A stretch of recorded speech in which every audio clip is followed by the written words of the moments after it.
Have you ever noticed how sometimes the smallest things, the really persistent ones, maybe uh, the quiet hum of a summer day or just something tiny but impactful, how those everyday experiences often end up holding these, well, profound truths, stories that really resonate, globally long after the moment's gone. And that's exactly what we're diving into today. We're looking at La Bambine. It's a 2025 Italian film, really captivating, but it's much more than just a movie. It's this heartfelt, sometimes honestly breathtaking exploration of girlhood.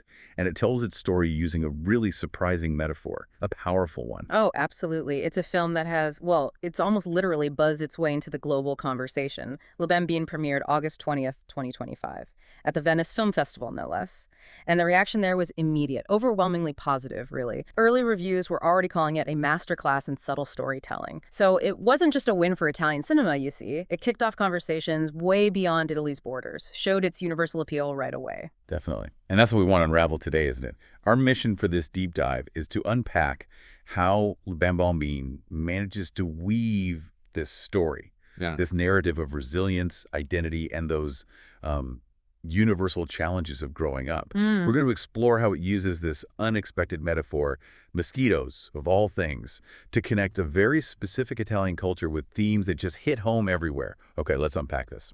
Right, so to really get into the world of Le Bambine, we need to transport ourselves. Just imagine, if you will, the sun-drenched Tuscan countryside. And not just anywhere in Tuscany, but the town of San Gimignano. It's a UNESCO World Heritage Site, instantly recognizable with those medieval towers reaching for the sky. Iconic. And they're not just pretty backdrops in the film. The director, Sofia Rossi, she brilliantly uses the sort of ancient, solid presence of these towers. It creates this subtle contrast, with the fleeting, often turbulent inner world of the young characters. That's a great point. The sense of place is incredibly strong. It really is. You can almost feel the heat, the dust, the weight of history there. And within this setting, this really vibrant, yet historically heavy place, we meet our three main characters, Chiara, Sofia, and Elena. They're right on that edge, navigating adolescence. Yeah. That wonderfully complex, often confusing time. The film just invites us to spend a summer with them. You hear the laughter in the olive groves, the whispered secrets late at night. Yeah, the small moments. Exactly. Those small, meaningful moments that really define finding yourself, finding your place in a world that feels like it's always shifting. It's very intimate, very raw and authentic about girlhood. And what's truly exceptional, I think, is the vision of the filmmaker, Sofia Rossi.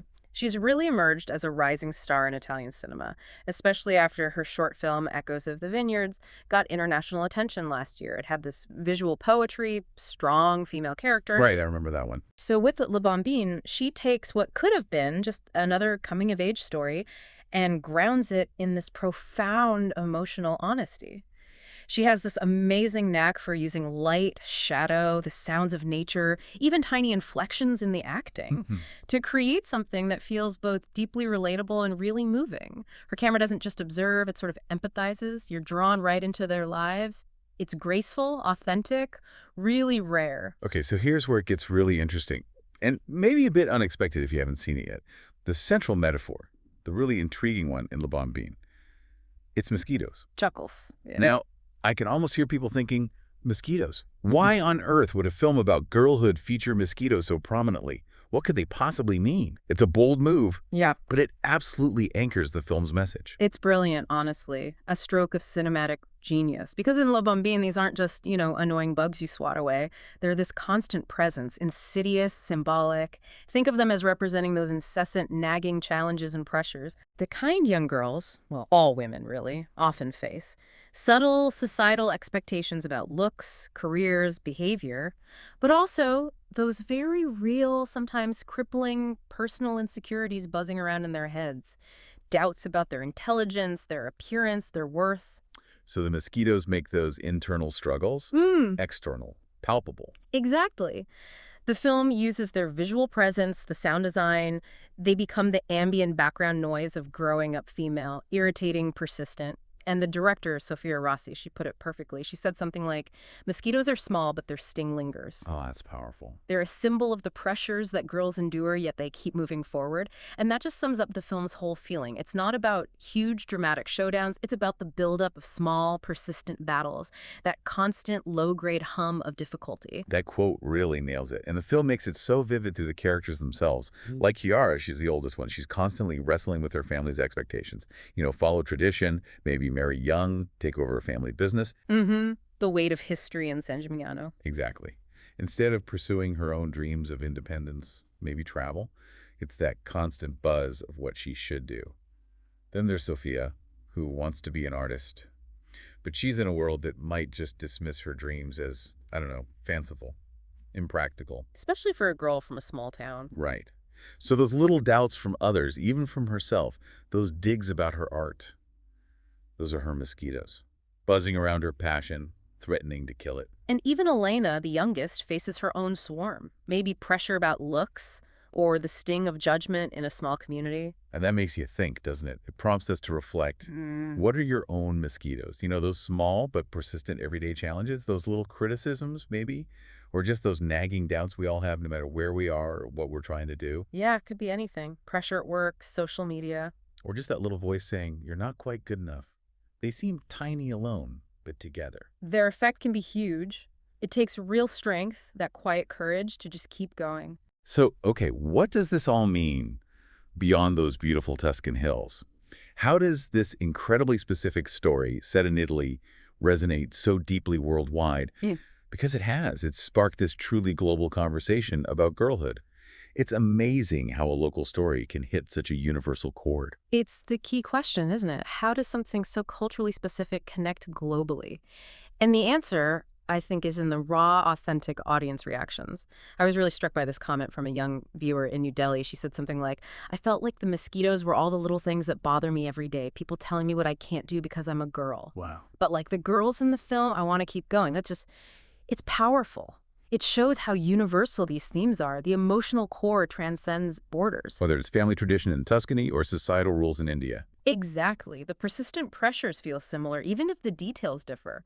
We saw reviews from Brazil, too, talking about how it mirrored the quiet resilience of girls there, facing similar invisible expectations.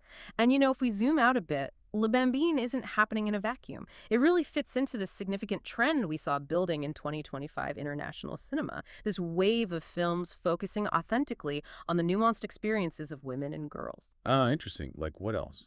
Well, think about India's Girls Will Be Girls, exploring friendships and sexuality in a conservative setting. Or All We Imagine as Light, another really resonant story about women in Mumbai. Le Bambine stands right alongside them. These films are collectively driving really important conversations about gender, identity, equality. On a global scale. Absolutely. They're not just movies. They become cultural touchstones. They challenge assumptions, offer complex portrayals that maybe weren't there before or were too simple. They're shaping how we talk about being a woman or a girl today. And the critical acclaim for Le Bambine just underlines that. That premiere at Venice, a huge standing ovation. Apparently it was quite an emotional moment there on the Lido. You don't see that every day. No. And critics jumped on its, quote, simplicity and emotional depth. They loved the nuanced approach. One reviewer, I think it was Cinema Express, put it perfectly. It's a film that feels both local and global. That sums it up. The Tuscan setting is specific, but the story of girlhood is something every culture can relate to.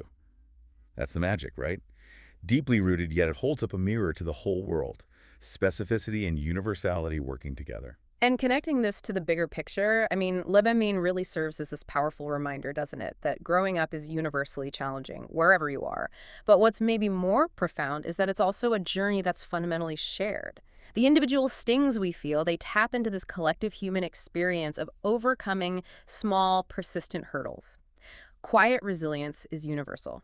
Exactly. It just hammers home that whether you're in a tiny ancient village in Tuscany or a huge modern city somewhere else entirely, the core struggles, the triumphs of youth, especially for girls, they're strikingly similar.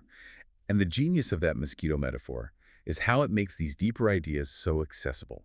It never feels preachy or heavy. It just is the subtle, constant thing that resonates. And that's where cinema really does its best work, I think. Through stories like Le Bambine, stories both intimate and expansive, it has this incredible power to unite us. It invites everyone, regardless of background, to think about their own struggles, acknowledge their own mosquitoes, and maybe celebrate those quiet everyday wins that often get overlooked. It reminds us of our shared humanity. So maybe the next time you encounter one of those persistent little annoyances, or you face a challenge that just feels like it's buzzing around you relentlessly, think of Chiara, Sofia, and Elena there in San Gimignano. Remember that quiet courage it takes just to keep moving forward, to endure those little stings and come out stronger. Their story is, in a way, our story, too. And the good news is, Le Bambine is currently showing in select theaters worldwide, so people have a chance to see it on the big screen.